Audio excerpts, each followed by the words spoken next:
Space ചാനലിൻ്റെ ചലോ ബദൽഹേം പരിപാടിയിലേക്ക് ഏവർക്കും സ്വാഗതം. ഇന്ന് നമ്മളെ കൂട്ടിക്കൊണ്ടുപോകുന്നത് കാലാവസ്ഥയാണ്. ക്രിസ്മസിലെ കാലാവസ്ഥ. ക്രിസ്മസിലെ കാലാവസ്ഥ വസന്തത്തിന് മുൻപേയുള്ള ആ തണുപ്പ്.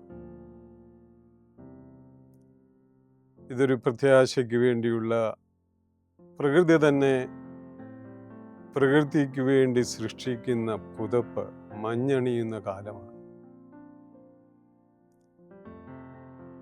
മലയാള കലോത്സവങ്ങളിലെല്ലാം ഈ കാലാവസ്ഥയെ അറിയിക്കുന്ന ഒത്തിരി പാട്ടുകളുണ്ട്.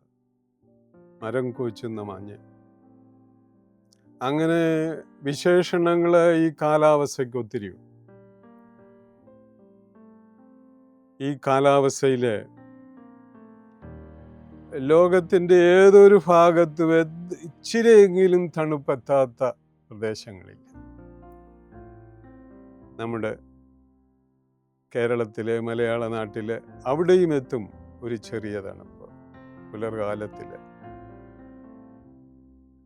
അങ്ങനെ ഈ കാലഘട്ടം ഈ ലോകം മുഴുവൻ പുതപ്പണിയുന്ന കാലമാണ്. ഈ പുതപ്പണിയുന്ന കാലത്തെ കാണാൻ രസമാണ്. ക്രിസ്മസ് കാർഡിലൂടെയും ഫോട്ടോഗ്രാഫികളിലൂടെയും ഒക്കെ കാണാൻ രസമാണ്. പക്ഷെ അത്ര കാണാൻ രസമുണ്ടോ എന്ന് ചോദിച്ചാൽ, ഈ ശൈത്യ സ്ഥലങ്ങളിലെ ജീവിക്കുന്നവരോട് ചോദിച്ചാൽ അവർ പറയും, ഒരു ശൈത്യകാലം വന്നോട്ടെ, അതിൻ്റെ പുറകെ ഒരു വസന്തമുണ്ട് എന്നൊരു ചിന്ത ആണ് ഈ ശൈത്യകാലത്തിൻ്റെ അത്യുഗ്രമായിട്ടുള്ള കാലാവസ്ഥയിൽ ജീവിക്കുന്നവർക്ക് പോലും ഈ കാലം പോലും ഒരു പ്രത്യാശയാണ്. അതായത് പുൽക്കൂടിൻ്റെ പ്രത്യാശ. കുഞ്ഞുങ്ങളെ സംബന്ധിച്ചിടത്തോളം കുഞ്ഞുങ്ങളെ ഈ കാലഘട്ടത്തിൽ വളർത്തുന്നതിനേറെ ബുദ്ധിമുട്ടാണ്. ഈ പ്രത്യാശയുള്ള കുഞ്ഞുങ്ങളെ പ്രത്യാശയോടുകൂടി തന്നെ അതുങ്ങളെ കണ്ടിട്ട് അതുങ്ങളെ വളർത്താൻ പറ്റുക. ഒരു നഴ്സറിയിൽ ഒരു LKG പോകുന്ന കുട്ടി 3-4 വസ്ത്രങ്ങളാണ് ധരിക്കുന്നത്. ആളുകളും അങ്ങനെ തന്നെയാണ്. പക്ഷേ പ്രകൃതി നിലപാടിലേക്ക് പോകുന്നുണ്ടെങ്കിലും ആ മനുഷ്യരെല്ലാം കാലാവസ്ഥയെ അതിജീവിച്ച് ജീവിക്കുന്നവർ. പ്രകൃതിയിലെ മരങ്ങളെ നോക്കിയാൽ പോലും അസ്ഥിപഞ്ജരങ്ങളായ മരങ്ങളാണ് എല്ലാം. പക്ഷേ ആ കാലാവസ്ഥയെ അതിജീവിക്കുന്ന ഒരേ ഒരു മരമുണ്ട്, പൈൻ വൃക്ഷങ്ങൾ. പൊക്കത്തില് നെഞ്ചു വിരിച്ച് നിൽക്കുന്ന പൈൻ മരങ്ങൾ. ഈ ഒരു സ്മരണ യേശുമിശിഹായില് ഉണ്ട്.